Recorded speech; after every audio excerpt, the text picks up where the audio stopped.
وقضى ربك ألا تعبدوا إلا إياه وبالوالدين إحسانا إما يبلغن عندك الكبر أحدهما أو كلاهما فلا تقل لهما أف ولا تنهرهما وقل لهما قولا كريما واخفض لهما جناح الذل من الرحمة وقل رب ارحمهما কামা রব্বায়ানি সগীরা।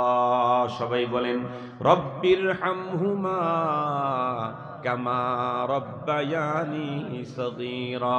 আবার একটু বলেন রব্বির হামহুমা কামা রব্বায়ানি সগীরা।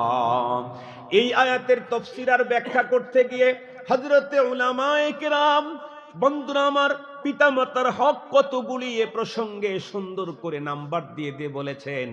আমি বন্ধুরা আমার সেই হকের কথাগুলি এক নজরে আপনাদেরকে শুনায় দিতে চাই। উলামায়ে কেরাম কোরআন এবং হাদিস মন্থন করে বলেছেন, পিতামাতার বন্ধুরা আমার প্রতি সন্তানের জিম্মায় হক হলো 14টা। 7টা হলো আব্বা আম্মা বেঁচে থাকতে, আর 7টা হক হলো আব্বা আম্মা মরে গেলে।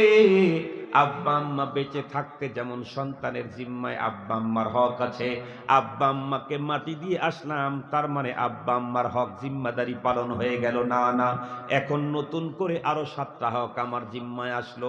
সবচেয়ে বড় আফসোসের বিষয় হলো আমার দেশের সাধারণ মানুষ তো দূরের কথা, বিশিষ্ট জন যারা আছে তারাও মনে করে আব্বা বেঁচে থাকতে তার খিদমত করেছি, তার চিকিৎসা করেছি, তাকে সেবা দিয়েছি, তার জন্য বহু অর্থ সম্পদ ব্যয় করেছি, তাদের ভালোবাসা দিয়েছি।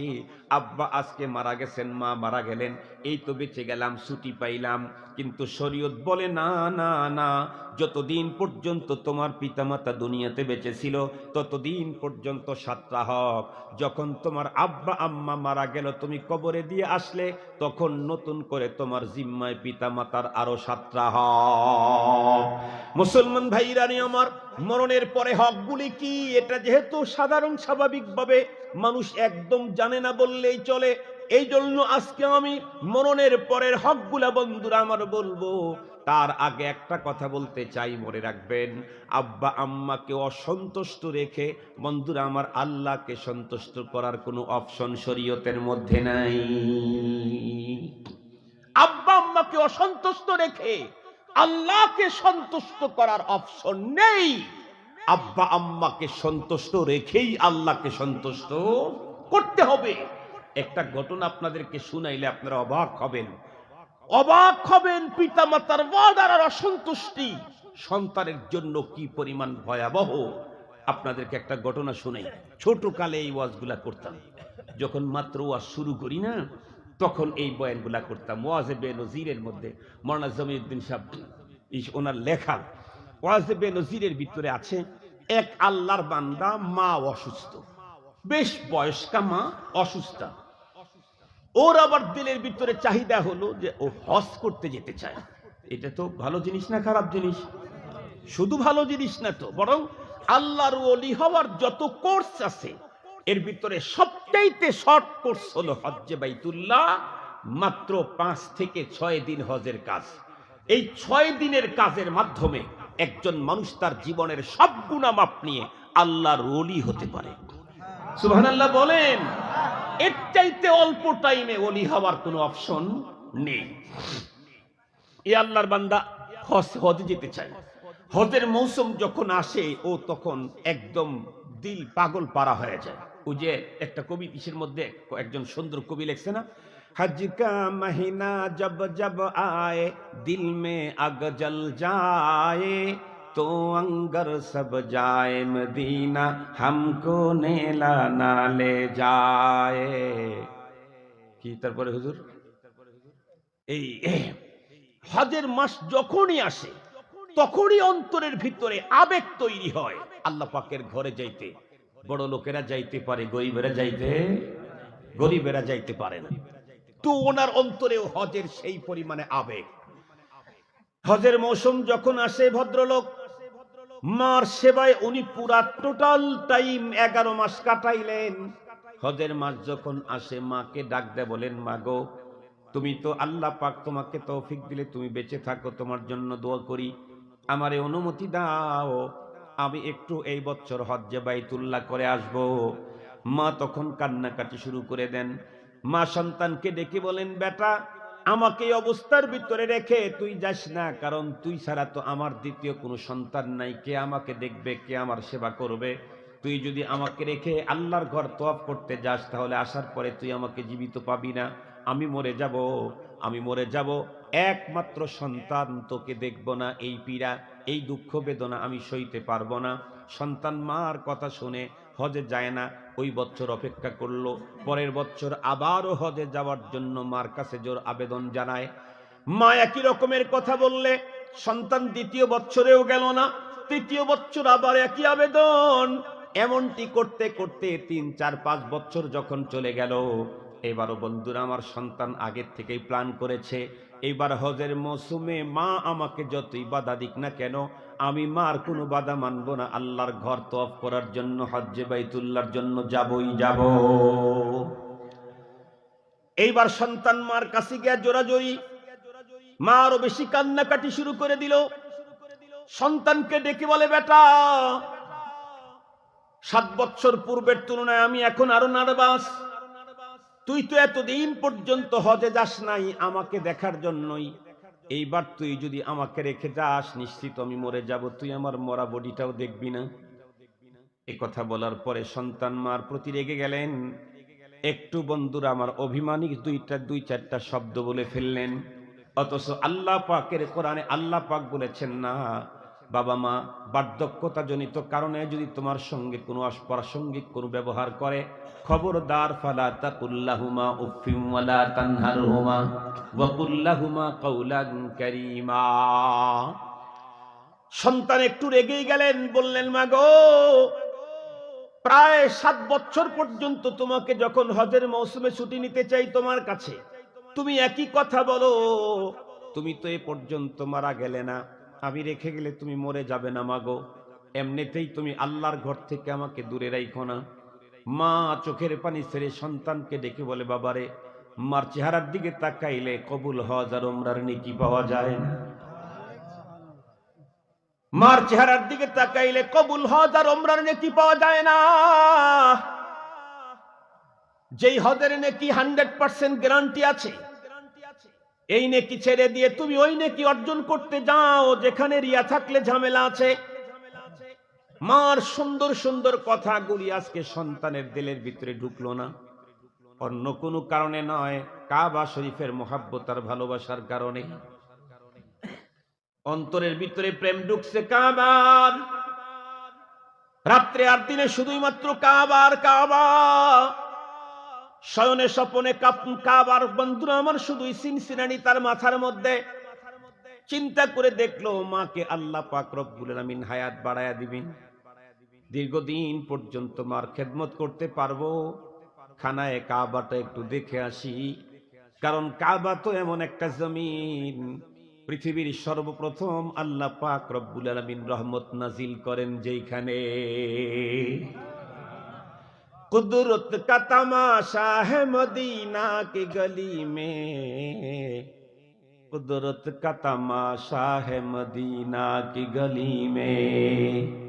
मुसलमान भाईरा আমার, আল্লাহ পাকের কুদরতের তামাশা হলো মদিনার গলিতে। খুব ভালো করে বুঝবেন, আল্লাহর বান্দা শেষ পর্যন্ত মায়ের কথা না মেনে গাটি বসকা বন্ধুরা আমার বেদে, তখন তো আর প্লেন, এরোপ্লেন সিস্টেম, জাহাজ সিস্টেম ছিল না। তখন তো আর দেশে দেশে বন্ধুরা আমার কাটা তারের বেড়া দিয়ে চৌহদ্দিয়ার এরিয়ার বন্টন ছিল না। তখন তো কেউ হজে যাইতে চাইলে ভিসা আর বন্ধুরা আমার পাসপোর্ট করার কোনো প্রয়োজন ছিল না। ইচ্ছা করত গাট্টি বস্কা নিয়ে বন্ধুরা আমার পথ চলা শুরু করত, কেউ বা জলপথে, কেউ বা স্থলপথে। স্থলপথে যারা যাইতো বন্ধুরা আমার, কেউ বা বাহনে, কেউ বা পায়ে হেঁটে। আল্লাহর বান্দা বাড়ি খুব বেশি দূরে না, 2-4-6 দিন বন্ধুরা আমার, মাসখানিক পায়ে হেঁটে পথ চললেই খানায় কাবা পেয়ে যাবে, পথ চলা শুরু করে দিল। তখন তো আর বর্তমান সময়ের মতো রাস্তায় গেলেই উন্নত মানের খাবারের হোটেলও তখন ছিল না, তখন তো আবাসিক হোটেলের এই পদ্ধতিগুলোও ছিল না। আল্লাহর বান্দা পথ চলতেছে, রাত্রি যখন হয়, আশেপাশে বন্ধুরা আমার কোনো বাড়িতে যদি আপনাদের মনে পড়ে কিনা, এখন তো রেস্ট হাউস আর গেস্ট হাউস, কিন্তু আমরা ছোটবেলায় দেখতাম বড় লোকের বাড়িতে, জমিদারির বাড়িতে কাচারি ঘর। মনে আছে নাকি আপনাদের? কাচারি ঘর ভুলে গেছেন আপনারা? তখন তো বন্ধুরা আমার, পরদেশি কোনো মুসাফির যাইতে থাকলে মাতব্বরের বাড়ির বাহির বাড়িতে একটা ঘর থাকতো, কাচারি ঘর। এমন ঘরের ভিতরে মুসাফিরকে থাকতে দেওয়া হতো। তখনকার মানুষ অশিক্ষিত ছিল, কিন্তু তাদের ভিতরে মানবতা ছিল। এখনকার মানুষ শিক্ষিত, যত বেশি শিক্ষিত হচ্ছে তত বেশি মানবতা হারায়া যাচ্ছে। তখন কোন মানুষ, বন্ধুরা আমার, তখন কোন মানুষ রাত্রের অন্ধকারে কেউ যদি কাউকে আশ্রয় দিয়েছে, সে যতদিন পর্যন্ত বেঁচে থাকতো, যে আশ্রয় দাতা যে, তার সঙ্গে কখনোই বন্ধুরা আমার দুর্ব্যবহার, নেমক খারামি জীবনে করে নাই। আর এখনকার মানুষ তো যেই প্লেটে খায় সেই প্লেটটাই কানা করে দিয়া যায়। নেমক্ষরদি নেমকদারা শেকস্তি, নেমক্ষরদি নেমকদারা শেকস্তি। মুসলমান ভাইরা রে আমার, খুব ভালো করে বুঝবেন।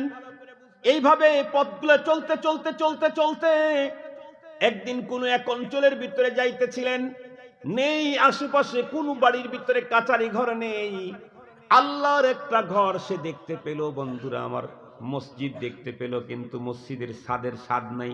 ছাদ মানে এই রকমের ঢালাই করা ছাদ না, উপরের চালটাও কিছু আছে কিছু নাই। বেড়াটা বন্ধুরা আমার আছে, যাতে করে ভিতরে কখনো কোনো বন্ধুরা আমার কুকুর শ্রীগাল এগুলি ঢুকে না পাক করতে না পারে। উপরটা তত সুন্দর নাই, বেড়াটা আছে মোটামুটি। আল্লাহর বান্দা পেটের ভিতরে যতটুকুন তার পটলার ভিতরে ছিল, অল্প কিছু নিয়ে খেয়ে ওরা মসজিদের ভিতরে বন্ধুরা আমার ঘুমায় গেছে। আল্লাহ পাকের কুদরতের কি ফয়সালা, ওই মহল্লার ভিতরে ওই রাত্রে এক বাড়িতে চোর ঢুকে পড়ছে। চোর চুরি করার পরে চুরকিত মালগুলি পটলা বেঁধে যখন বের হয়ে যাবে, এমন মুহূর্তেই বাড়ির মালিক টের পেয়ে গেছে। চোর চোর বলে যখন আওয়াজ দিয়েছে, চতুর্দিক থেকে মানুষ ঘুম থেকে জাগ্রত হয়ে চোরকে ধাওয়া করেছে। চোর যখন চতুর্দিকের মানুষের ধাওয়ার মাঝখানে পড়ে গেছে, চোর তখন চিন্তা করছে, এখন তো আমাকে ধরে ফেলবে, মেরে ফেলবে, বাঁচার কায়দা নাই। চোর একটু দৌড় দিয়ে সামনের দিকে আগায়, দেখলো আল্লাহর ঘর, মসজিদ দেখা যায়। আল্লাহর বান্দা চোর বন্ধুরা আমার আল্লাহর ঘর মসজিদের ভিতরে ঢুকছে। তখন তো আর বন্ধুরা আমার দরজা জানালার মধ্যে ওই রকমের দামি তালাও ছিল না। কোন রকম করে বন্ধুরা আমার বাঁশ দিয়ে বানানো বন্ধুরা আমার চার টান দিয়েছে, ভিতরে ঢুকে পড়ছে। ঢোকার পরে দেখতেছে কিরে, একজন লোক বন্ধুরা আমার শুয়ে শুয়ে নাক ডেকে ঘুমায়। চোর চিন্তা করলো, এই তো বাঁচার ব্যবস্থা হয়ে গেল। চোর চুরিকৃত মাল ঘুমন্ত ব্যক্তির বন্ধুরা আমার পাশে রেখে ওয়াল টপকায় বন্ধুরা আমার ছাদের উপর দিয়ে ওই দিক থেকে সে ভেগে চলে গেল। আল্লাহর বান্দা হজ যাত্রী, সে তো বন্ধুরা আমার আরামে ঘুমাইতেছে, কোনো খবর তার নাই। লোকজন দেখলো যে মসজিদের ভিতরে ঢুকছে চোর, আওয়াজ দিল, হ্যাঁ পেয়েছি পেয়েছি, মসজিদের ভিতরে ঢুকছে। চতুর্দিকের মানুষগুলা যখন মসজিদের দরজার দিকে আসছে, চোর এই সুযোগে বন্ধুরা আমার ছাদকে টপকায় বন্ধুরা আমার ওই দিক দিয়ে অনিরাপদে চলে গেল। এখন লোকজন বন্ধুরা আমার ভিতরে ঢোকার পরে দেখে যে হ্যাঁ, চুরিকৃত মালও মসজিদের ভিতরে আছে, চোরও মসজিদের মধ্যে আছে। আসলে কি চোর না ঘুমন্ত হজ যাত্রী? ঘুমন্ত হজ যাত্রী। ওরা মনে করলো এই তো চোর। খুব ভালো করে বুঝবেন, ফাতাবিরু ইয়া উলিল আবসার। কোরআনে পাকের মধ্যে আল্লাহ পাক অতীতের ইতিহাসগুলি উঠায়া দিয়া বান্দাদেরকে এখান থেকে নসিহত করার জন্য বলেছেন, নসিহত অর্জন করার জন্য বলেছেন। এই সমস্ত ঘটনা বন্ধুরা আমার মানুষের সামনে পেশ করে এখান থেকে নসিহত অর্জন করাই হলো টার্গেট।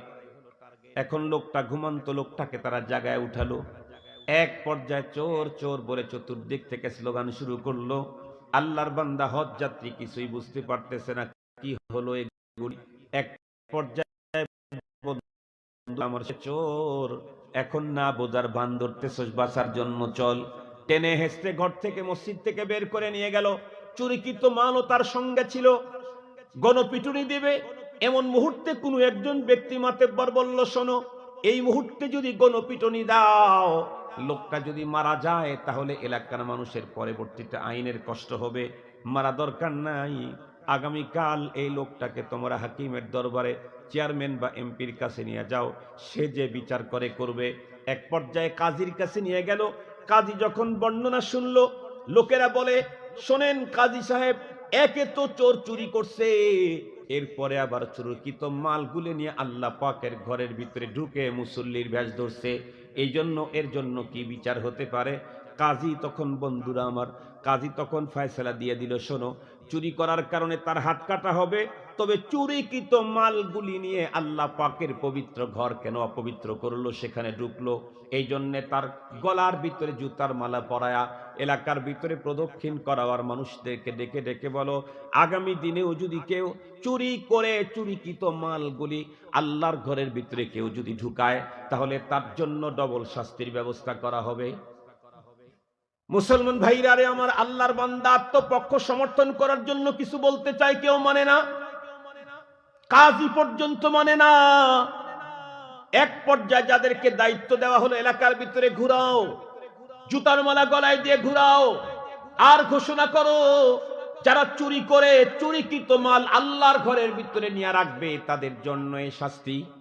আল্লাহর বান্দাকে যখন ওখান থেকে ধরে নিয়ে রাস্তায়, বন্ধুরা আমার, বের করে গলার ভিতরে জুতার মালা পরায়া যখন এলান দিচ্ছিল, এলান দিয়ে যখন বলতেছিল, কেউ যদি কোনোদিন চুরি করে আর চুরিকৃত মাল যদি আল্লাহর ঘর মসজিদের ভিতরে রেখে অপবিত্র করে, তাহলে তার জন্য এই শাস্তি।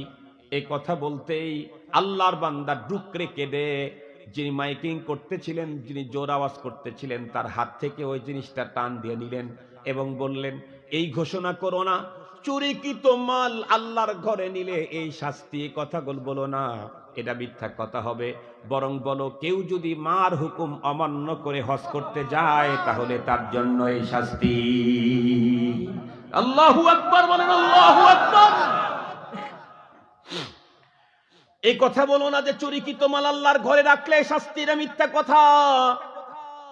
বড় মায়ের হুকুম অমান্য করে কেউ যদি আল্লাহর ঘরেও যেতে চায়, তার জন্য দুনিয়াতে এই শাস্তি। যুবকের আবেগময় কথা শোনার পরে ভাষ্যকার তখন চমকে উঠল। এক পর্যায়ে তাকে ধরে নিয়ে কাজীর সামনে হাজির করলো। কাজী একটু ঠান্ডা হয়ে জিজ্ঞাসা করলো, কি হয়েছে যুবক, বলো। আমি তো বলেছি এইটা, তুমি কেন উল্টাটা বলতে বলো? লোকটি তখন চোখের পানি ছেড়ে কান্দে, ডুকরে ডুকরে কেঁদে, বন্ধুরা আমার, চোখের পানি ছেড়ে কেঁদে দিয়া ডাক দে বলে, কাজী, আসলে আমি চোর নই, এমন এমন এমন এমন ঘটনা, আমার হুকুম অমান্য করে হজের পথে যাত্রা করেছিলাম, তাই তো বুঝি আল্লাহ পাক আমাকে এই শাস্তি দিয়ে দিলেন। এ যুবক মার কথা অমান্য করে হজের পথে যাত্রা করলেও যদি তার ঝামেলা হয়, তাহলে মার কথা অমান্য করে তুমি যদি অন্য কোনো কাজের ভিতরে যোগদান করো, তাহলে তো সেখানে সুবিধা হওয়ার সম্ভাবনা আছে নাকি? আর একটু জোরে বলেন, আছে নাকি?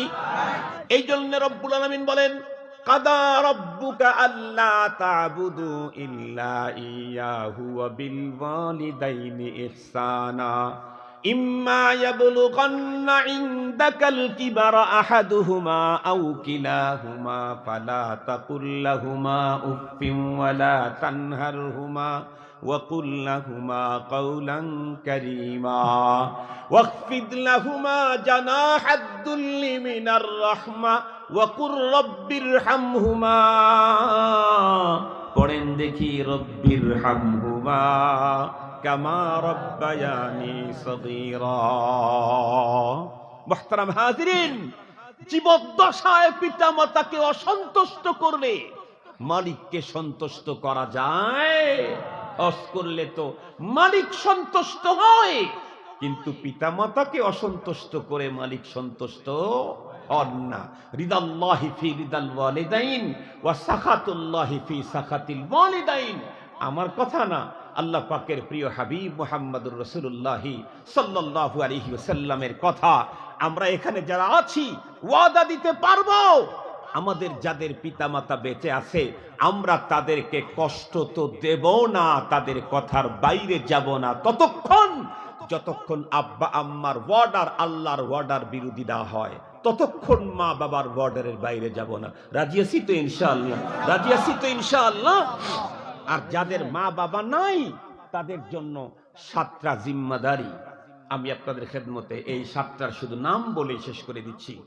1 নাম্বার, আব্বা আম্মা ইন্তেকাল করার পরে সন্তানের প্রতি যেই হকগুলি আছে তার মধ্যে 1 নাম্বার আব্বা আম্মার ওসিয়ত পূরণ করা। মার ওসিয়ত থাকে না? ঋণ পরিশোধ করা। কি পরিশোধ করা? কথা বলেন। বাবা মা রেখে গেছে ঋণ, এই ঋণ পরিশোধ করা আমার জিম্মাদারি। কার জিম্মাদারি? আমি ছোট ছিলাম, বাবার ঘরে টাকা ছিল না, বাবা আমাকে ফিডার খাওয়ানো কার জিম্মাদারি ছিল? কথা বলেন না কেন? আমাকে ফিডার খাওয়ানো কার জিম্মাদারি ছিল? বাবার। শ্রম দাও, কষ্ট করো, ইনকাম করো, টাকা আনো, সন্তানের মুখে খাবার দাও, এটা তোমার জিম্মাদারি। এটা ওয়াজিব দায়িত্ব বাবার। যতদিন পর্যন্ত সন্তান সাবালেক না হয় ততদিন পর্যন্ত ছেলেকে ভরণ পোষণের জিম্মাদারি কার? কথা বলেন না কেন? আজকে বাবা অসহায় হয়েছেন, দুস্থ হয়েছেন। আজকে বাবা 3 কাপড়ে প্যাকেট হয়ে কবরে চির ইয়াতীম হয়ে শুয়ে আছেন। বাবার ঋণ পরিশোধ করার জিম্মাদারি আজকে তোমার। বাবা 3 প্যাকেটে 3 কাপড়ে সাদা কাপড়ে প্যাকেট হয়ে কবরে চলে গেছেন। বাবার ঋণ পরিশোধ করার জিম্মাদারি তোমার, তোমার, তোমার। তুমি যখন ছোট ছিলে তখন মিষ্টি কেনার জিম্মাদারি ছিল বাবার, দুধের বিল দেওয়ার জিম্মাদারি ছিল বাবার, তুমি অসুস্থ হলে ডাক্তারের কাছে চিকিৎসা করার জিম্মাদারি ছিল। কতদিন? সাবালেক হও নাই তুমি যতদিন। আর মেয়ে যদি হয় সাবালেক হলেও বাবার জিম্মাদারি শেষ নাই। যতক্ষণ পর্যন্ত মেয়েকে অন্য কোন পাত্রের পাত্রস্থ না করে বিয়ে না দেয় অতদিন পর্যন্ত মেয়ে বালেগা হওয়ার পরেও ভরণ পোষণের জিম্মাদারি মেয়ের কার? কথা বলেন না কেন? তাহলে ছেলেদেরকে বালেগ হওয়া পর্যন্ত জিম্মাদারি, আর মেয়েদেরা বালেগ হওয়ার পরেও বিয়ে হওয়া পর্যন্ত জিম্মাদারি। তাহলে বলুন তো দেখি, মেয়েকে কম দেওয়া হলো না আরো বেশি দেওয়া হলো? কথা বলেন না কেন? মেয়েকে কম দেওয়া হলো না বেশি দেওয়া হলো? তো আমাদের দেশের প্রগতি, তথাকথিত প্রগতির স্লোগানদারীরা কি বলে? ইসলাম বন্টন করতে নারীদেরকে বঞ্চিত করেছে। বঞ্চিত করে নাই, তোমরা মূর্খতার পথ অবলম্বন করেছো। বঞ্চিত করে নাই, তোমরা মূর্খতার পথ অবলম্বন করেছো। ইসলাম জানো, দেখো। মুহতারাম হাজিরিন, আরেকটা অন্যতম হক হলো আব্বা আম্মার জন্য যে এই কি আব্বা আম্মা সব রেসানি করা। বাবা মারা গেছে, মা মারা গেছে, মামা স্পষ্টই বলেছেন আমার আব্বা আম্মা নাই, আমি তাদের রুহের মাগফিরাত করতে চাই, তাদের অন্তরাত্মায় নেকি পৌঁছাইতে চাই, শান্তি পৌঁছাইতে চাই। এটি শুধু মামার আর আমার আর ওনার জিম্মাদারি না। পৃথিবীর যত সন্তানের বাবা মা মারা গেছে প্রতিটি সন্তানের জিম্মাদারি আব্বা আর আম্মার আত্মায় সব রেসানি করা, আমল নামায় সব রেসানি করা। সব রেসানি করার জন্য 1 লাখ টাকা দিয়া 3 লাখ টাকা ব্যয় করে এত বড় স্প্যান্ডেল করে না। যার সামর্থ্য আছে, যার সুযোগ আছে, সে তো স্প্যান্ডেল করবে, 3 লাখ টাকা ব্যয় করবে, 3টা গরু খাওয়াবে, 5টা মহিষ খাওয়াবে। যার এই সামর্থ্য নাই সে সূরাতুল ইয়াসিন পড়ে পড়ে আব্বা আম্মার অ্যাকাউন্টে নেকি পৌঁছায় দিবে। সূরাতুল ইয়াসিন হুজুর আমি এটা পড়তে পারি না, অসুবিধা নাই, কুলহুসুরা পড়তে পারেন। কুলহুসুরা পড়ে পড়ে আব্বার অ্যাকাউন্টে নেকি দিয়ে দেন। সুবহানাল্লাহ বলেন, সুবহানাল্লাহ বলেন। কুলহুসুরা পড়ে পড়ে আব্বার অ্যাকাউন্টে দেন, কুলহুসুরা পড়ে পড়ে মার অ্যাকাউন্টে দিয়ে দেন। আল্লাহু আকবার। পৃথিবীতে কোন সন্তান তার জীবিত বাবার জন্য যদি তামাম পৃথিবীর সব সম্পদ দান করে দেয়, দুনিয়াতে বাবা যতটুকু উপকৃত হয়, বাবা আর মা মারা যাওয়ার পরে 3 সাদা কাপড়ে প্যাকেট করে কবরে ঢুকাবার পরে কোন সন্তান যদি তার ওই পিতা মাতার জন্য একবার সুবহানাল্লাহ পড়ে, তার চাইতে বেশি উপকৃত হয়। তামাম দুনিয়া দেওয়ার চাইতে বেশি উপকৃত হয় মা মরার পরে একবার সুবহানাল্লাহ বলে তার নেকি দিলে, একবার দরুদ শরীফ পড়ে তার নেকি মার অ্যাকাউন্টে দিলে তার চাইতে বেশি উপকৃত হয়। আরো একটা হক আব্বা আম্মার আমল নামায় শুধু অ্যাকাউন্টে খালি টাকা ঢুকাইলেই হবে না, কি করতে হবে? ঋণও পরিশোধ করা লাগবে। তার মানে গুনাহ যেগুলি করেছেন এগুলির মাপ নিতে হবে আল্লাহর কাছ থেকে। গুনাহ করে গেছেন কে? আব্বা। মাপ নিতে হবে কাকে? আপনাকে। কথা বলেন না কেন? ছোটবেলায় ঋণ করে খাইছেন, দোকানে শোধ করছে কেডা? কথা বলেন না কেন? ছোটবেলায় ঋণ করে খেয়েছেন, দোকানে শোধ করছে কে? আজকে বাবা মালিকের কাছে ঋণ করে খায় কবরে চলে গেছে, মা কবরে চলে গেছে। আজকে আমাকে আপনাকে ঋণ পরিশোধ করতে হবে। মালিক আমার আব্বা অপরাধ করে কবরে গেছে, তুমি মাইরো না, তাকে মাফ করে দাও। বলতে পারবো না? বলতে পারবো না? আব্বা আম্মা তো সারাদিন খেটে খেটে সেই টাকা দিয়ে ঋণ পরিশোধ করেছেন, আর আব্বা আম্মা মালিকের সাথে ঋণ হয়ে গেছেন, অপরাধ করে গেছেন। এর জন্য সারাদিন খেটে খেটে করতে হবে না, দুহাত তুলে চোখের পানিটুকুন ছেড়ে দিয়ে মালিককে বললেই, ওগো মালিক, আমার আব্বাকে আপনি মাফ করে দেন, আমার মার গুনাহগুলি আপনি ক্ষমা করে দেন, এদের দুইজনকে আপনি ওই ভালোবাসা দেন যেই ভালোবাসা তারা আমাদেরকে ছোটবেলায় দিত। এই কথাটা কি বলা যাবে না? এই জন্য বন্ধুরা আমার, নামাজের পরে দোয়া, রব্বির হামহুমা কামা রব্বায়ানি সগীরা। আল্লাহ পাকের কাছে নামাজের পরেই দোয়া করবেন। পথ যখন চলেন তখন আব্বার কথা মনে পড়ে গেছে, হাত উঠানো দরকার নাই, শুধু মুখে মুখে অন্তর দিয়ে মালিকের সঙ্গে কন্ট্রাক্ট করেন। কেন? আপনি যার সঙ্গে কন্ট্রাক্ট করছেন উনি এমন একজন সত্তা, ওয়ায়ালামু খাইনাতাল আ'য়ুনি ওয়া মা তুখফিস সুদূর। আল্লাহু আকবার বলেন, আল্লাহু আকবার। অন্তরের ভিতরে শুধু পম নিয়ে আসেন, আয় আল্লাহ, 14 বছর হয় বাবাকে কবরে রেখে আসছি, আব্বা জানের কবরের ভিতরে কোন কন্ডিশন কারো জানা নাই। আব্বা জান অত বেশি দিনদার ছিলেন না, অত বেশি জাননেওয়ালা ছিলেন না। পথ চলতে জীবনের পথে পথে বাঁকে ফাঁকে আপনার সঙ্গে হাজার ভুল বেয়াদবি হয়েছে। মালিক গো, তার সন্তান হয়ে আমি তোমার কাছে ক্ষমা চাই।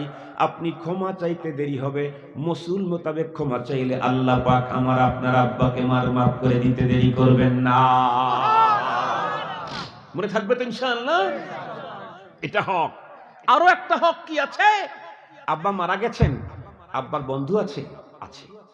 আব্বার ফ্রেন্ড সার্কেল আছে, আছে। চাচা জান আছে, আছে। শরীয়ত বলেছে আব্বার সাথে যেমন আচরণ করতে, চাচার সাথে আব্বার বন্ধুর সাথে তেমন আচরণ করো। সুবহানাল্লাহ। এটা করলেই তোমার আব্বার সাথে ভালো আচরণ করার নেকি তোমার আমলনামায় হয়ে যাবে, আব্বার হক আদায় হবে। আল্লাহু আকবার। মা নাই, খালাম্মা আছেন। মা নাই, মার বান্ধবী আছেন। মার বান্ধবী বয়স্ক হয়ে গেছে, যুবতী হলে তো দেখা করা যাবে না, মার বান্ধবী হলে। খালা তো মার চেয়ে ভালা। কথা বলেন না কেন? কথা আছে আমাদের দেশে, খালা সে তো মার চেয়ে ভালা। অপরাধ করলে মার কাছে, অপরাধ করলে মা ধাওয়া দিলে কে তখন কোলে জড়ায় নেয়? খালা। খালা মারতে দিবে না, খালা মারতে দিবে না। এই জন্য কথায় আছে খালা মার চেয়ে ভালা। এই খালার জন্য আপনি ওই ভালোবাসা,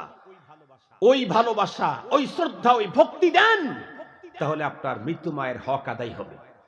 বলে শুধু ভালোবাসা আর ভক্তি, মুখ দিয়ে শুধু রসগোল্লা দিয়ে রস খাওয়াইলেন, মুখের কথার রস, এটা হবে না। মা বেঁচে থাকলে তার জন্য ঈদের সময় কাপড় দিতেন না, আব্বা বেঁচে থাকলে তার জন্য ঈদের সময় পাঞ্জাবি কিনতেন না। আব্বা নাই, চাচা আছে, চাচার অবস্থাও খুব ভালো না। খালা আছেন, খালার অবস্থাও খুব ভালো না, অথবা ভালোই, তারপরেও আপনি মা নাই, খালার জন্য ঈদে একজোড়া কাপড় পাঠায় দেন, এটা হক। কথা বলেন না কেন? এই কাপড় দিলেন খালারে, পাবে কে? হক আদায় হবে কার? মার। কাপড় দিলেন, পাঞ্জাবি দিলেন চাচাকে, হক আদায় হবে কার? আব্বা। আল্লাহু আকবার, আল্লাহু আকবার বলেন। অপশন আল্লাহ তাআলা খোলা রেখেছেন, অপশন আল্লাহ তাআলা খোলা রেখেছেন। এই কাজগুলি করেন। এগুলি করার পরে আরো একটা কাজ করতে হবে, সেটি হলো অনেক টাকা আছে ঢাকা শহরে, আপনার মিল কারখানা, ইন্ডাস্ট্রিজ, শ্বশুর বাড়ি সিরাজগঞ্জে, ঢাকা থেকে যেতে হয় এলেঙ্গা হয়ে সিরাজগঞ্জ, বাবার বাড়ি এলেঙ্গা, শ্বশুর বাড়ি বগুড়া। শ্বশুর বাড়ি মাসে একবার না হলেও 2 মাসে 3 বার যাওয়া হয়, কথার কথা বলতেছি আর কি। কিন্তু বাবার কবরের পাশে আপনি দেন না, শুধুই কুলখানি করেন বাবার নামে, শুধুই সব রেসারি করেন, শুধুই দোয়া করেন, বাবার কবরের পাশে দাঁড়ান না। বলে তাহলে আপনার একটা হক আদায় হলো না, এজন্য আল্লাহর আদালতে আপনাকে আসামির কাঠগড়ায় দাঁড়াতে হবে। তাহলে আর একটা হক কি? বাবা মারা গেছে, মাঝে মাঝে বাবার কবরের পাশে, মার কবরের পাশে এসে জিয়ারত করা, এটাও একটা হক। মনে থাকবে নাকি আপনাদের? মনে থাকবে নাকি আপনাদের? বাবা মারা গেলেই, মা মারা গেলেই আমার ছুটি না, বরং নতুন করে আমার জিম্মায় কয়টা হক?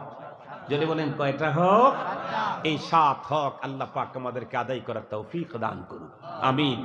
আজকে তো আমরা এখানে বসেই 2-3টা হক আদায় করতে পারবো। আমরা সূরা ফাতিহা পড়ে আব্বা আম্মার জন্য সবরেশানি করতে পারবো, একটা হক আদায় হবে। আমরা আল্লাহ পাকের কাছে কান্নাকাটি করে আব্বা আম্মার গুনাহ মাফের জন্য আবেদন দিতে পারবো, আরো একটা হক আদায় হবে। যাওয়ার সময় যাদের আব্বায়ে কবরেই আছে, 2 মিনিটের জন্য রাত্রে বেলায় কি 12টার পরে জিয়ারত করা নিষিদ্ধ নাকি? কথা বলেন। 1টার পরে নিষিদ্ধ, জুমাবারে নিষিদ্ধ না, অল টাইম কবরে জিয়ারত করা যায়। এখানে আব্বার কবর, মার কবর, 2 মিনিট দাঁড়ায় সূরাতুল ফাতিহা পড়ে চলে গেলেন, হক আর একটা আদায় হয়ে গেল। আলহামদুলিল্লাহ, আলহামদুলিল্লাহ, আলহামদুলিল্লাহ বলেন। তো আজকের এই মুহূর্তেও তো অনেকেই 3টা হক আদায় করার সুযোগ আছে।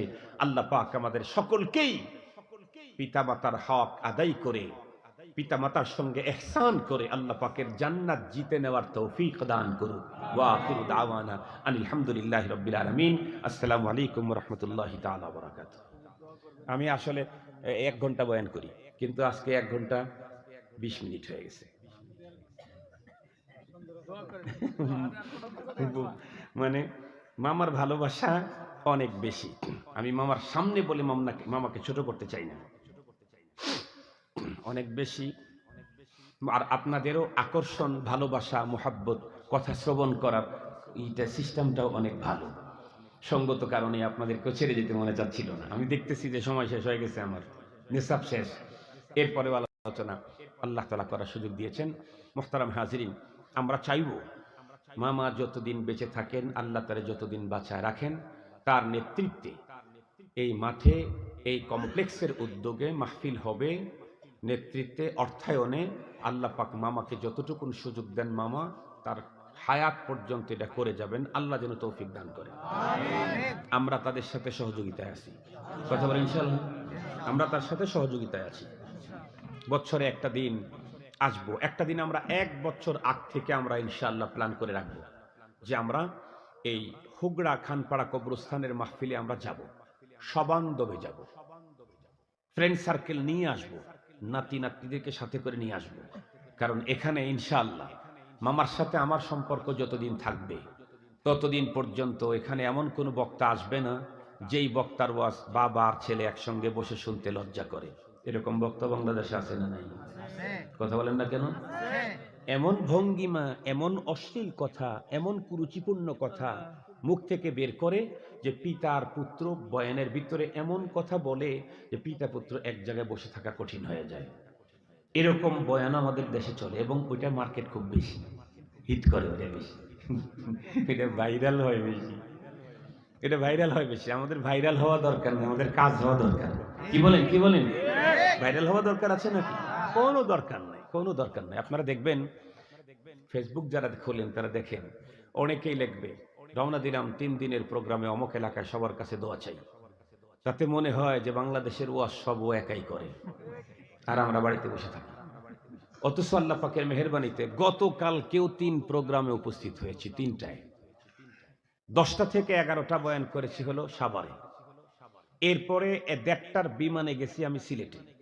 মাগরিবের পর থেকে এশা পর্যন্ত বয়ান করছি হলো সুনামগঞ্জের শম্ভুগঞ্জ একটা জায়গা আছে, শম্ভুগঞ্জ না ওইরকমই একটা জায়গা, সেখানে। এরপরে সেখান থেকে বের হয়ে রাত্রি 10টার পরে বয়ান করেছি হলো সুনামগঞ্জের আর এক জায়গাতে।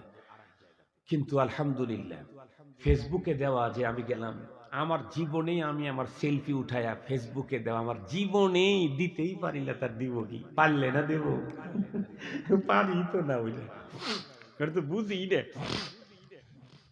ইনশাআল্লাহ, ইনশাআল্লাহ আপনারা সবাই দিলে দিলে তৈরি হন যে আমরা আগামীতেও ইনশাআল্লাহ এই জাতীয় ফ্রেশ, নির্ভেজাল, কুরুচিপূর্ণ কোনো শব্দ না, অত্যন্ত সুন্দর সুরুচিপূর্ণ কোরআন হাদিস বাস্তবতার নিরিখে দিনই আলোচনা আমরা শুনবো। রাজি আছি ইনশাআল্লাহ? রাজি আছি ইনশাআল্লাহ? হাত উঠান। আল্লাহ বাঁচায় রাখলেই তো আসতে পারবো, মারা গেলে তো শেষ হয়ে গেল। ইনশাআল্লাহ, কথা বলেন ইনশাআল্লাহ। বন্ধু বান্ধবদেরকে দাওয়াত দিয়ে নিয়ে আসবো ইনশাআল্লাহ।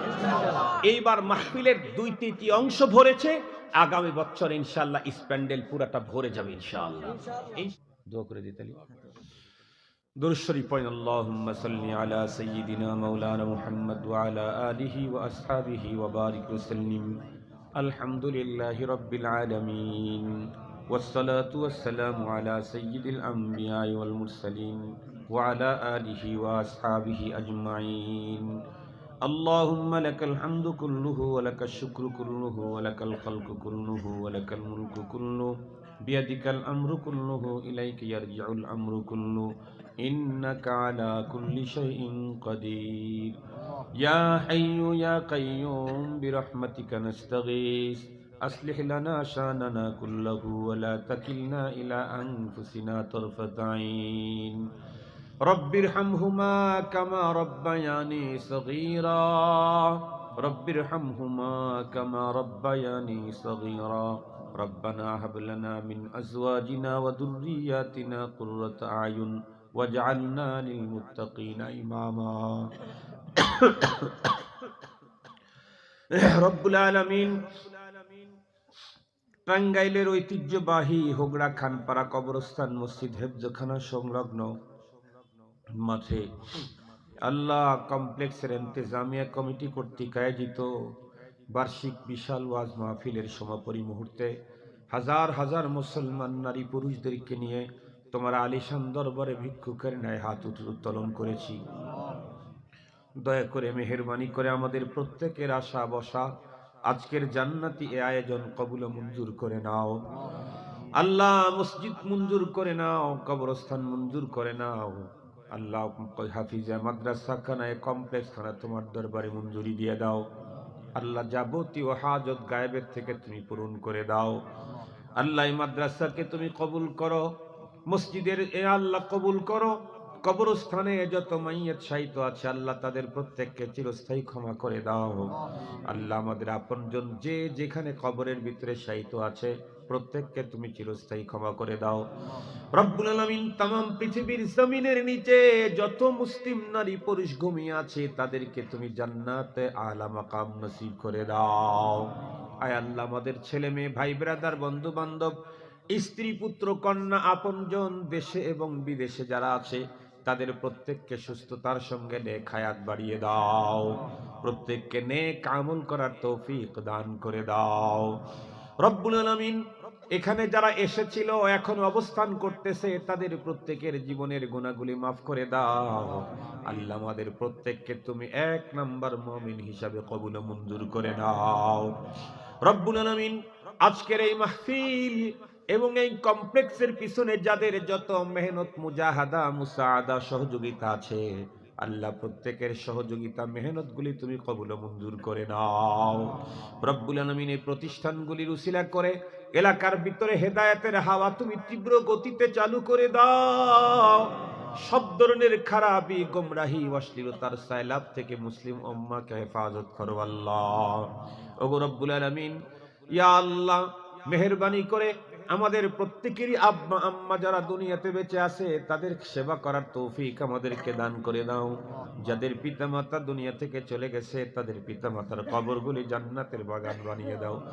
বিশেষ করে মামা জান, তার আব্বা আম্মা দুইজনের কেউ নেই। ইয়া আল্লাহ, পিতামাতার কথা বলতেই উনি আবেগ আপ্লুত হয়ে গিয়েছিলেন। আল্লাহ, পিতামাতা হারানোর কি ব্যথা সন্তানের অন্তরে তুমি কেউ না বুঝলে তুমি তো বোঝো।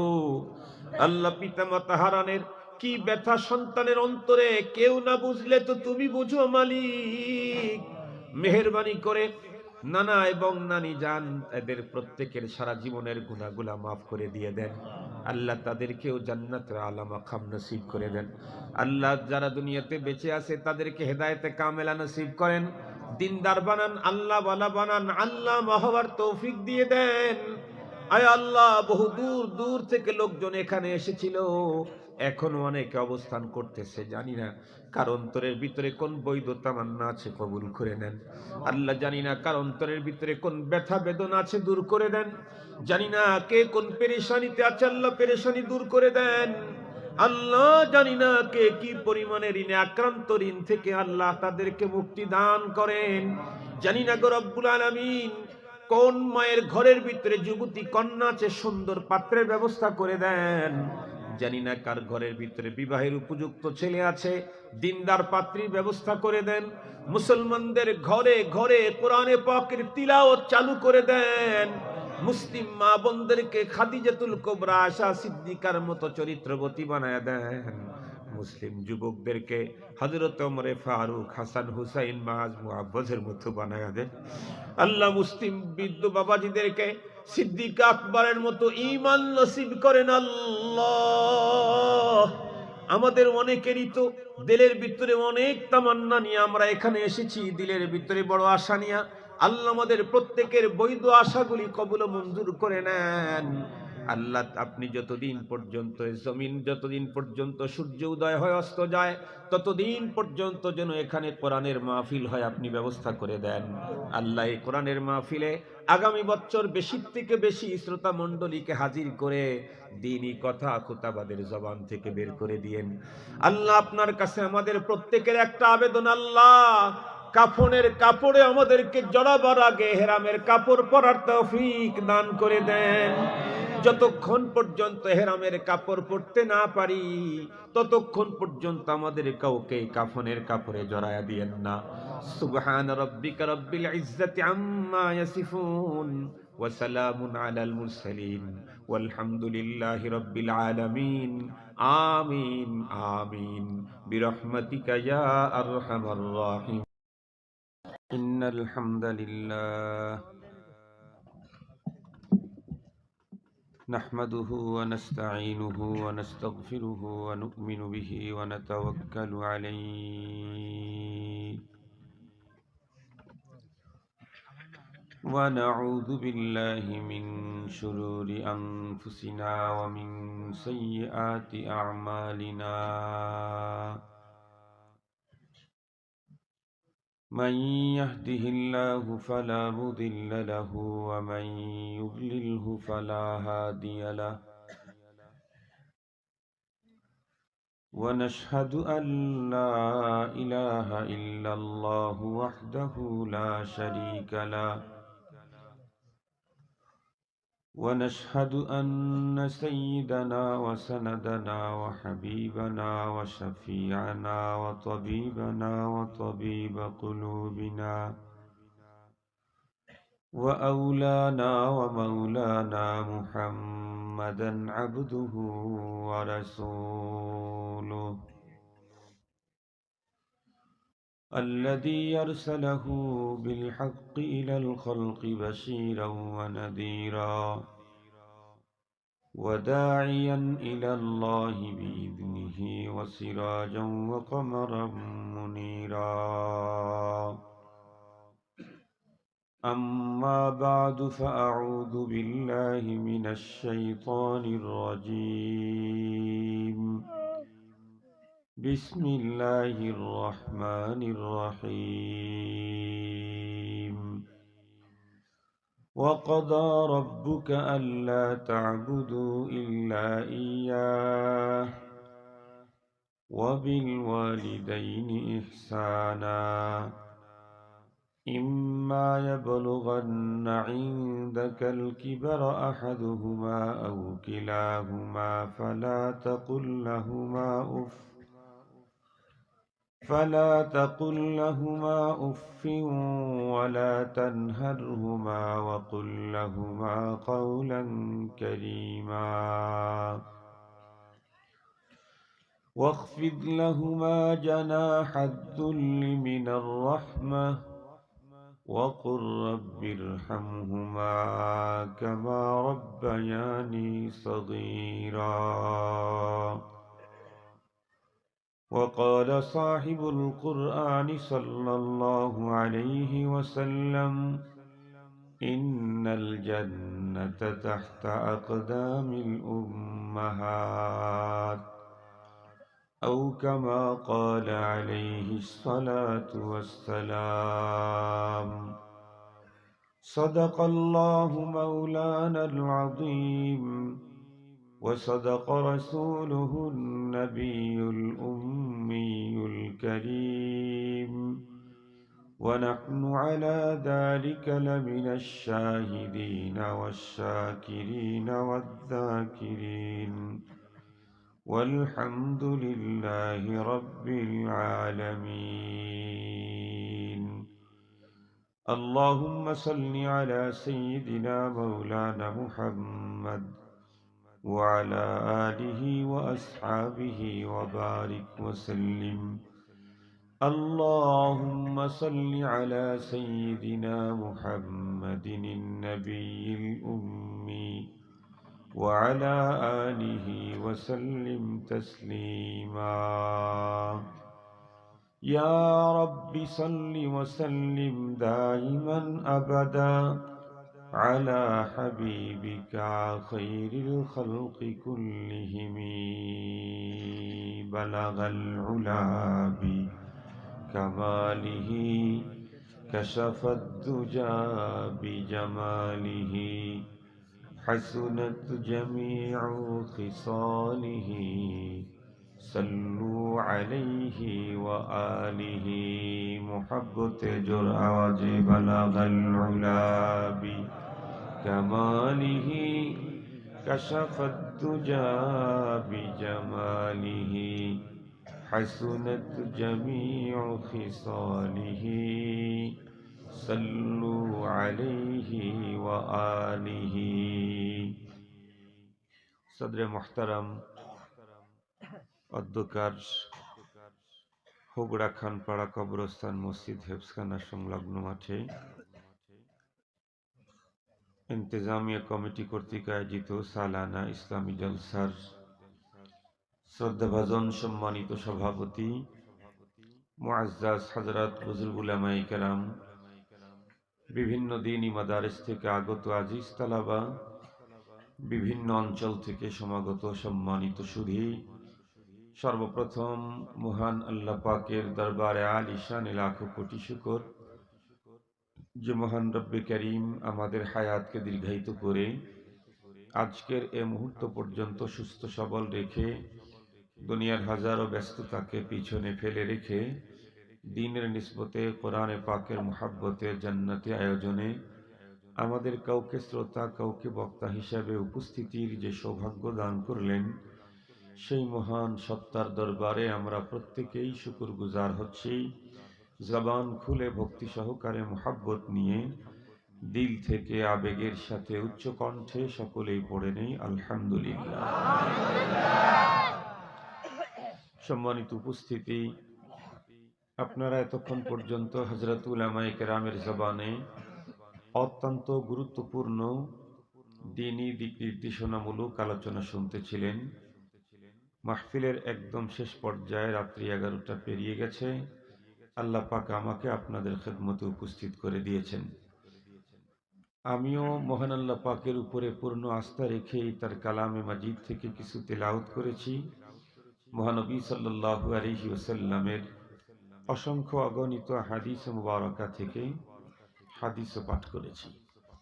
মূলত আমি স্টেজে আসার আগ পর্যন্ত অন্য একটা সাবজেক্ট নিয়ে আলোচনা করার ইচ্ছে দিলে দিলে ছিল, কিন্তু এখানে আসার পর আমার মুহতারাম মামা, ওনার কথার কারণে আমার আলোচনা চেঞ্জ হয়ে গেল। মামা যখন তার মরহুম পিতা মাতার কথা বলতেছিলেন, তখন উনি আবেগ আপ্লুত হয়ে পড়েছেন। ওনার আব্বা আম্মা দুজনের কেউ পৃথিবীতে নেই।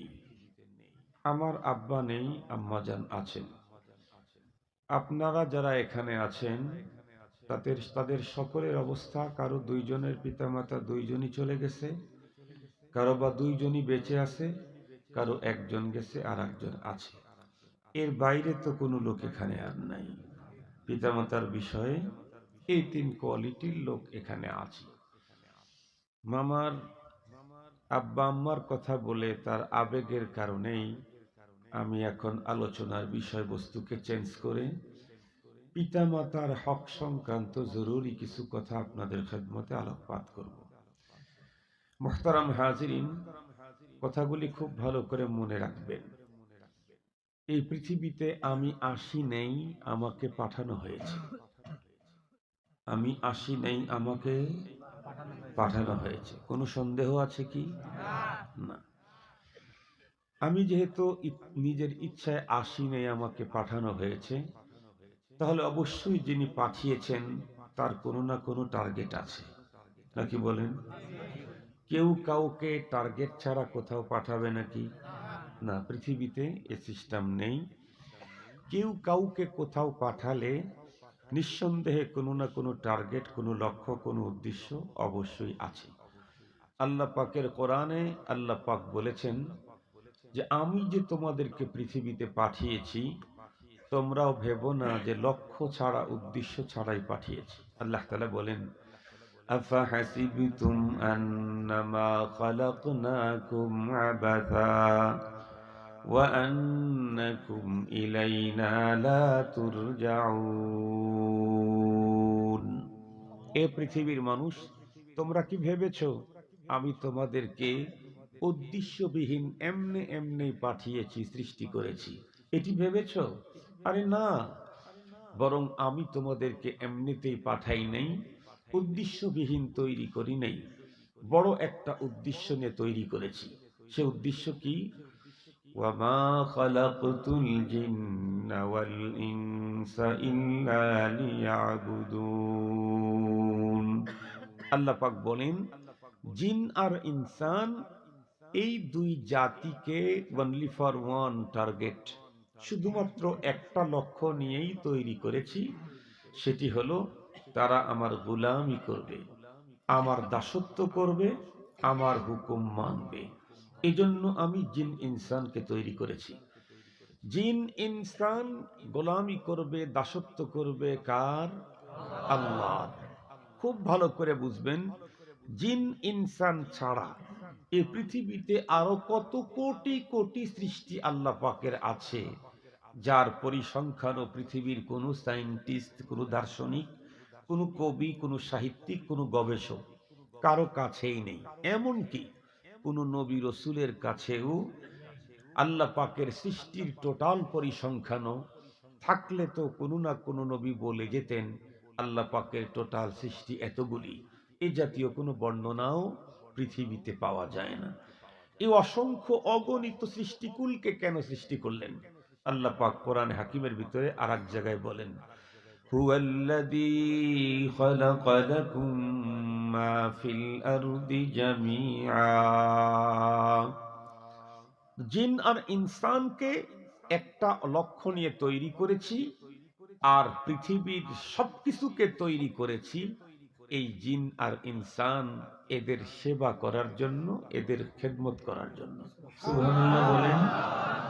এই সূর্য আমার খেদমতের জন্য সৃজিত হয়েছে, চন্দ্র আমাকে সেবা দেওয়ার জন্য তৈরি হয়েছে, এই আসমান, জমিন, গ্রহ, নক্ষত্র, গ্যালাক্সি, তারকা, ধূমকেতু, সৌরজগতে অবস্থিত সকল কিছু, তাহতা সারা, মাটি অভ্যন্তরে যত খনিজ সম্পদ দেখি আর নাই দেখি, জল জগতে কোটি কোটি প্রাণীকুল, সবগুলি তৈরি হয়েছে জিন আর ইনসান, মানব দানবের কল্যাণ সাধনে।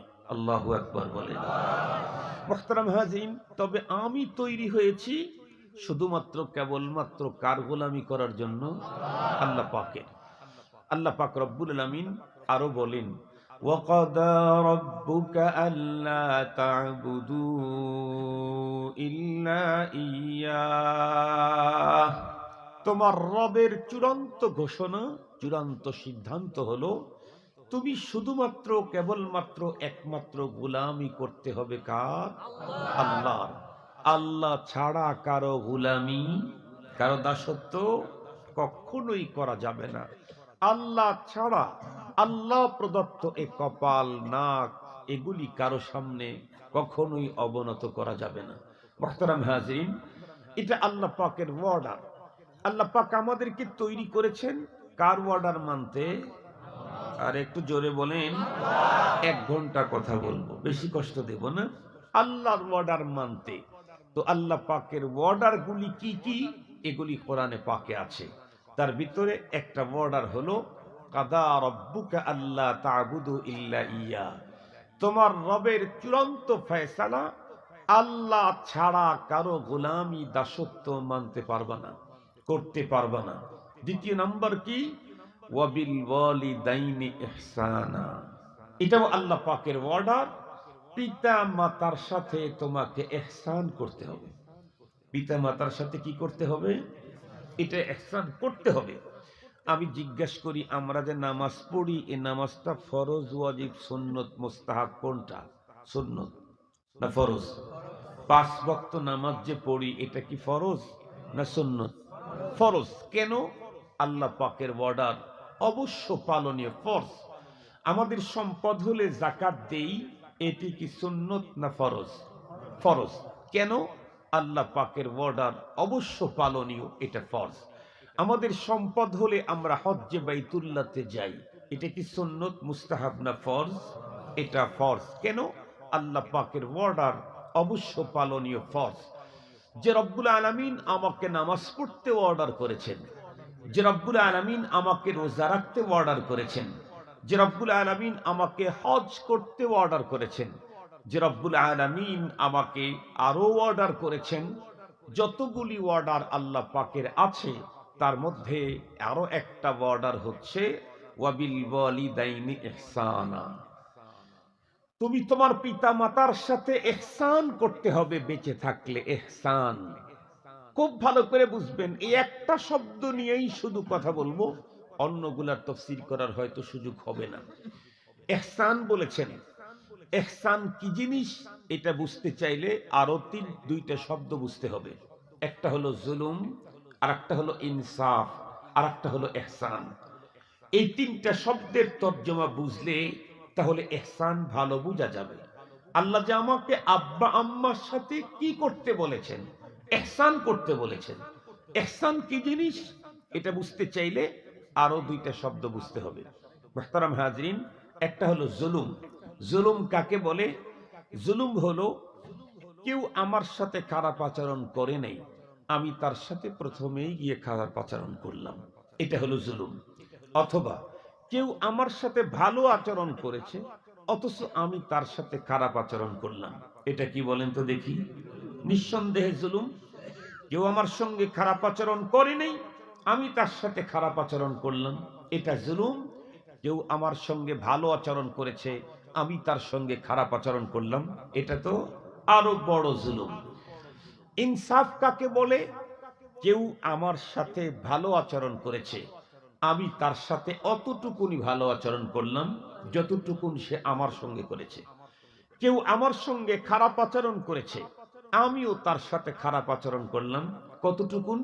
যতটুকুন খারাপ আচরণ সে আমার সঙ্গে করেছে। একটুও বাড়াই নেই, লেভেল ঠিক রেখে সে যতটুকুন খারাপ আচরণ করেছিল আমি তার সঙ্গে অতটুকুনি, একটুও বাড়াই নেই কমাইও নাই, খারাপ আচরণ করেছি। তাহলে এটার নাম হলো ইনসাফ।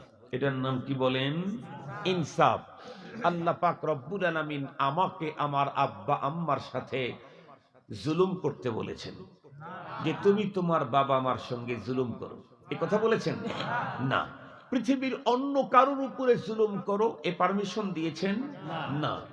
আব্বা আম্মা তো দূরের কথা, ভাই আপনজন রিলেটিভ যারা কাছে, ব্লাড কানেকশন সম্পর্কিত যারা আছে তারা তো দূরের কথা। ইসলাম তো একজন অমুসলিমের উপরেও অযথা জুলুম করাকে বৈধতা দেয় নাই। অমুসলিম, অমুসলিম সে তো মানুষ, মানুষ তো দূরের কথা। ইসলাম একজন প্রাণীর সাথেও ইসলাম কোন মুসলমানকে জুলুমের বৈধতা দেয় নাই। আপনাদেরকে সহজে বুঝবার জন্য বলি, আমরা যারা কোরবানি ঈদের সময় কোরবানি করি, কোরবানির আগে পরে আমরা হুজুরদের কাছ থেকে কিছু মাসলা মাসাইল জেনে নেই না? অথবা কোরবানির ঈদ আসার সাথে সাথে মসজিদের ইমামগণ আমাদেরকে 2-3 জুমায় কমপক্ষে কোরবানি সংক্রান্ত ফতুয়া মাসআলা বলে। তো কোরবানির মাসআলা যেগুলি বলে তার ভিতরে একটা মাসআলা এটাও বলে, কোরবানির এ পশু আপনি জব করবেন, এর গোশত খাবেন, হাড্ডি খাবেন, চামড়া দিয়ে আপনি গদি বানাবেন, কলজা খাবেন, ফোপড়া খাবেন, এমনকি এর নিহারি খাবেন, এর কি ভুড়ি খাবেন, নাড়ি খাবেন, সবকিছুই অনেক কিছুই খেয়ে নিবেন। শরীয়ত আপনাকে গুনাহ তো দেবেই না, বরং আরো নেকি দেবে।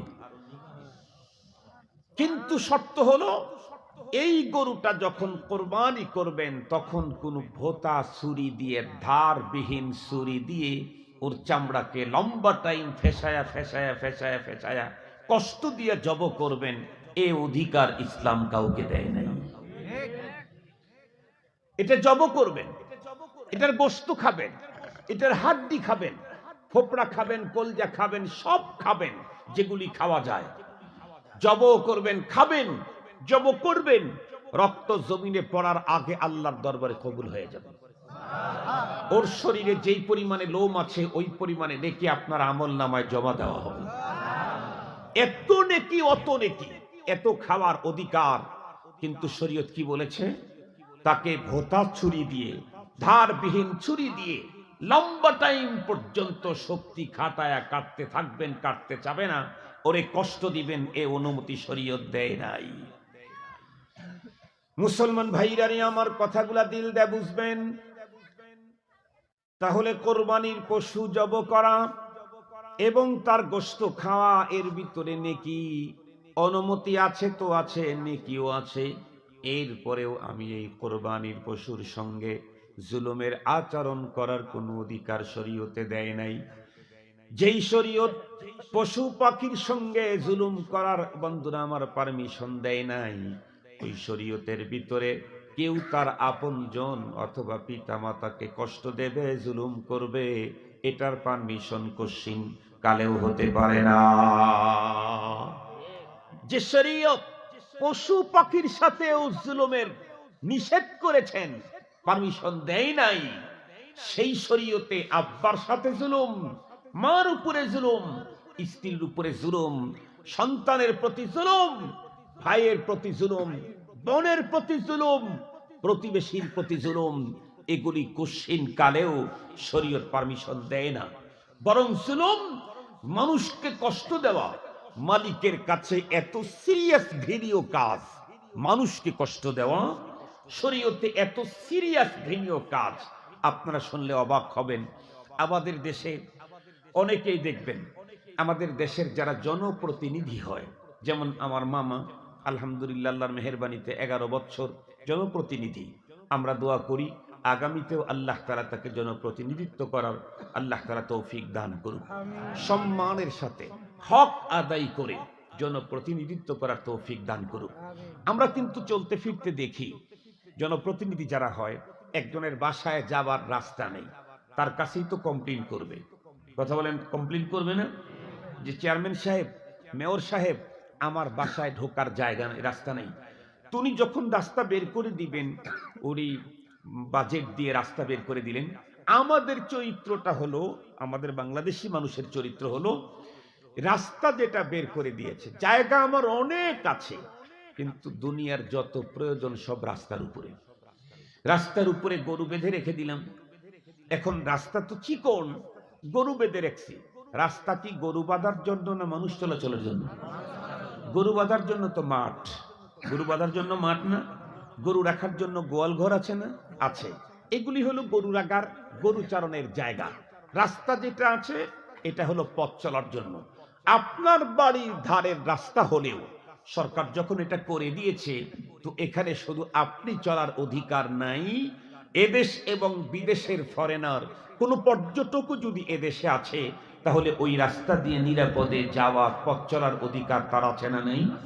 যেহেতু সরকার তাকে, গভর্নমেন্ট তাকে পারমিশন দিয়েছে, তার বাড়ি ইংল্যান্ডে হলে কি হবে, তার বাড়ি আমেরিকায় হলে কি হবে, সে তো প্রথমে আমার দেশের কাছে আসার জন্য অনুমতি চেয়েছে, ভিসা সে নিয়েছে, আমার দেশে চলার, আসার, আগমন করার অনুমতি তাকে দেওয়া হয়েছে। সে এখন আমার দেশে আসবে, চলবে, ঘুরবে। কিন্তু আমাদের দেশে দেখা যায় বাসার সকল পানি নিষ্কাশনের ব্যবস্থা হলো কাঁচা ওই রাস্তা দিয়ে। পাশেই অন্যদিকে তার বাড়ির ছোট্ট পুকুর আছে, সেদিক দিয়ে পানি গড়ানোর ব্যবস্থা নেই। পানি গড়াইতেছে, রাস্তাটা পাকা হয় নাই, কাঁচা, ওখান দিয়ে। এখন ওখান দিয়ে পানি গড়ার কারণে অধিকাংশ সময় শীতকালেও দেখা যায় কাদা হয়ে থাকে। ওইখান দিয়ে কোনো গাড়িওয়ালা যাইতে কাদার কারণে পিচ্ছিল, তো বুঝে নাই শীতের দিনে তো শুকনো থাকার কথা, হঠাৎ করে হুন্ডা নিয়ে যাচ্ছে, হঠাৎ করে দেখে সামনে অনেকটা কাদা, ব্রেক করলো, গর্তের ভিতরে পড়ে গেল, ব্যথা পেল, দুঃখ পেল। শরীয়ত কি বলেছে? যেই মুসলমান পথের চলতে পথিকের প্রবলেম করে এমন কোন বস্তু পথের ভিতরে রেখে দিল, এমতো অবস্থায় ও নামাজ পড়ে, রোজা রাখে, হজ করে, জাকাত দেয়, ইসলামী আন্দোলন করে, এমনকি ইসলামের জন্য সংগ্রাম করে, পয়গম্বর বলেন পথের পথিকের চলতে প্রবলেম করে, তার উপরে জুলুম হলো, নির্যাতন হলো, এই কাজগুলি করা অবস্থাতে ওর নামাজ, রোজা, হজ, জাকাত একটাও আমার দরবারে গ্রহণ হবে না। আল্লাহ পাকের রাসূল ফতোয়া দিয়েছেন, আপনারা যদি আমার কাছে ভালোবাসা চান তাহলে তো আমার সন্তানকে ভালোবাসতে হবে। আমি মামার জন্য কিছু আনলাম না, কিন্তু মামার ছেলের জন্য যদি আমি খুব আকর্ষণীয় একটা হাদিয়া নিয়ে আসি, তাহলে মামা কিন্তু আমার প্রতি দুর্বল। কথা বলেন না কেন? আপনার বাসায় ঢুকতে আপনার জন্য কিছু নেই নাই, কিন্তু আপনার ছোট্ট সন্তান, আপনার নাতির জন্য এক আকর্ষণীয় গিফট নিয়ে গেছি, আপনি এখন আমার প্রতি দুর্বল হয়ে যাবেন, এটাই স্বাভাবিক। আপনি আমার নাতিকে মোহাব্বত করলেন মানে আপনি আমার অন্তরে ভালোবাসার চেয়ার বসায় নিলেন, ঠিক বললাম না? আপনি আমার ছেলেকে মোহাব্বত করলেন, তার মানে আপনার প্রতি আমি দুর্বল হয়ে গেলাম। আপনি আমার সন্তানকে মোহাব্বত করলে যদি আপনার প্রতি আমার দুর্বলতা তৈরি হয়, আপনি আমার নাতিকে যদি গিফট করলে যদি আপনি আমার অন্তরের ভিতরে চেয়ার বসায় নেন, তাহলে এই পৃথিবীর সকল সৃষ্টি আল খালকু আয়ালুল্লাহ, আল খালকু আয়ালুল্লাহ, পৃথিবীর যত সৃষ্টি আছে এদের উপরে দয়া করো, আসমানের মালিকের অন্তরে তোমার মোহাব্বতের আসন বসে যাবে। আল্লাহ পাকের পয়গম্বর বলেন, ইরহাম আলা মান ফিল আরদি ইয়ারহামুকুম মান ফিস সামা। পৃথিবীর মানুষেরা, জমিনের উপরে যারা আছে তাদের উপরে তুমি দয়া করো, তাহলে আসমানের মালিক তোমার উপরে দয়া করবে। আল্লাহু আকবার। আল্লাহর দয়া মায়া পেতে চাইলে অবশ্যই আল্লাহ পাকের সৃষ্টির উপরে আমাকে দয়া মায়া ভালোবাসা দেখাতে হবে। এই জন্যই তো আমরা বলি আল্লাহ পাকের আযাব আর গজব, যে কোনো অপরাধের কারণে আল্লাহ পাকের আযাব আর গজব ত্বরান্বিত হয়, তবে দুইটা অপরাধের কারণে দুনিয়াতে আযাব গজব কারেন্ট আসতে থাকে, সিরিয়াসলি আসতে থাকে, বিদ্যুৎ গতিতে আসতে থাকে। তার ভিতরে একটা হলো বেহায়াই, একটা হলো বেহায়াই, বদকারী, চরিত্রহীনতা, জিনা, ব্যভিচার, আর একটা হলো জুলুম, মানুষের উপরে অত্যাচার। এগুলি যদি বাড়তে থাকে সমাজে আল্লাহর আযাব তখন কারেন্ট পদ্ধতিতে আসবে। আল্লাহ পাকের আযাবকে যদি দূরে সরাইতে চান, আল্লাহর সৃষ্টির উপরে দয়া ভালোবাসা দেন। সুবহানাল্লাহ বললেন না? মুসলমান ভাইরা রে আমার, তাহলে আমি কি বলতেছিলাম? আমি বলতে চাইতেছি হলো যে ইসলাম আর শরীয়তের ভিতরে একটা প্রাণীর উপরে জুলুম করার পারমিশন দেয় নাই। সেই ইসলাম কখনোই আপনার আপনজনের উপরে জুলুম করার পারমিশন দেয় নাই। সেই ইসলামের মধ্যে নিজের বাবার মার উপরে জুলুম করার পারমিশন কখনোই হতে পারে না। বরং পিতা মাতার ব্যাপারে তো সিরিয়াস আল্লাহ পাকের বক্তব্য, সিরিয়াস। আল্লাহ পাকের বক্তব্য হলো কাদা রাব্বুকা আল্লা তা'বুদু ইল্লা ইয়্যা, ইবাদত শুধু আমার করতে হবে। আল্লাহ পাক বলেন ওয়াবিল ওয়ালিদাইনি ইহসানা, আর পিতা মাতার সাথে করতে হবে ইহসান। আমি বলেছি জুলুম করা লাগবে কি? জুলুম করার অধিকার তো কারো সাথেই শরীয়ত দেয় নাই। ইনসাফ করলেও হবে কি? ইনসাফ, ইনসাফ কাকে বলে মনে আছে তো আপনাদের? কেউ আমাকে দুঃখ দেয় নাই, আমিও তারে দুঃখ দিলাম না। কেউ আমাকে ভালোবাসা দিয়েছে, আমিও তাকে ততটুকুন ভালোবাসা দিলাম। কেউ আমাকে দুঃখ দিয়েছে, কষ্ট দিয়েছে, আমিও তাকে কষ্ট দিলাম, দুঃখ দিলাম, কিন্তু কতটুকুন? সে আমাকে দিয়েছিল ততটুকুন, এর চাইতে বাড়াই নাই। এ সবগুলা হলো ইনসাফ। কিন্তু বলুন তো দেখি, আল্লাহ পাক আমাদেরকে আমার পিতা আর মাতার সাথে ইনসাফ করতে বলছেন না ইহসান করতে বলেছেন? মুসলমান ভাইরা রে আমার, তাহলে এখন বুঝতে হবে আল্লাহ যে অর্ডার করলেন ইহসান করো, সেই ইহসান কি জিনিস এটা যদি বুঝতে পারি, তাহলেই কেবলমাত্র আল্লাহ পাকের এই হুকুম আমার দ্বারাই মানা সম্ভব হবে। এ হুকুম কমপ্লিট করতে পারবো।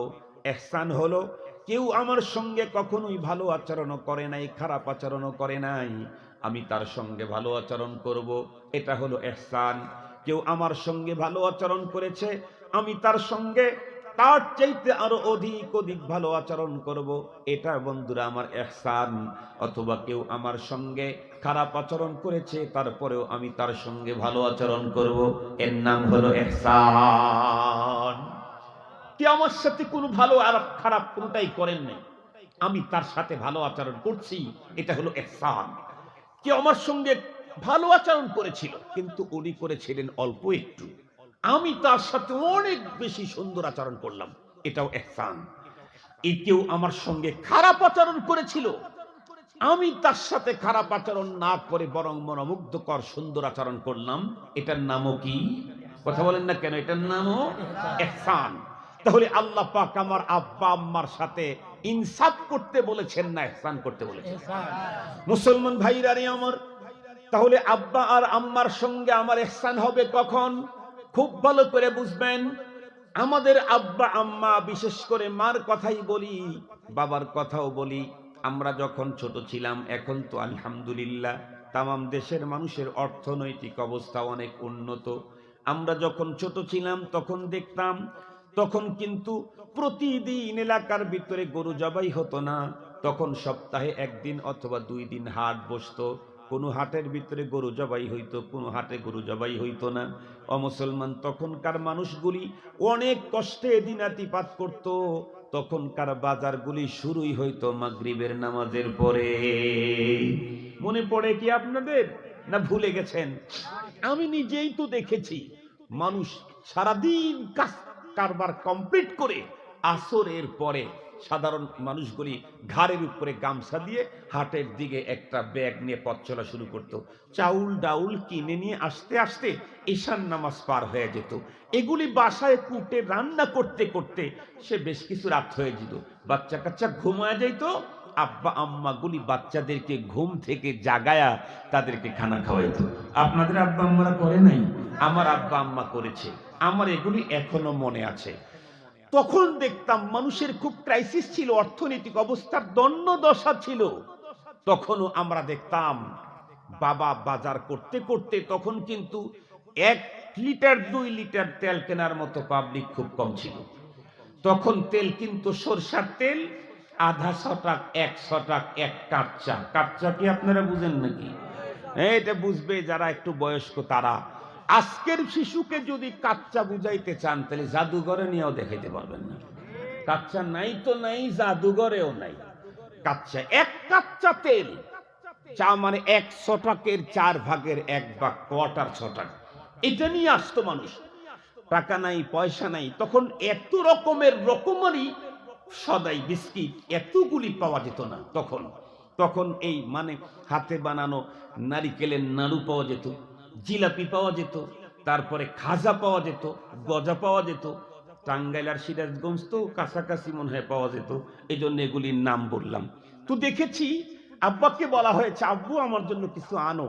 আব্বুর বাজার করতে করতে সব শেষ হয়ে গেছে। চলে আসছেন বাবা বাজার থেকে, হঠাৎ করে মনে পড়েছে, আরে ছেলে না আমাকে বলল আব্বু আমার জন্য একটু খজা নিয়ে আসো। আর একটা জিনিস আছে, দেখতে খুব ফাইন, ছোটবেলা খাইতেও মজা লাগছে, দুধের চাইতেও বেশি সাদা, ওইটা আমাদের সিরাজগঞ্জে পদ্ম বলে। এটা চিনেন নাকি আপনারা? মাশাআল্লাহ, এটা ছোটবেলায় কিন্তু খুব ফাইন, একদম রুচিশীল খাবার, দেখতেও বড় মজা। এখনো অনেক জায়গায় বড় বড় তা পাওয়া যায়, সব জায়গায় পাওয়া যায় না। তো আব্বু এটা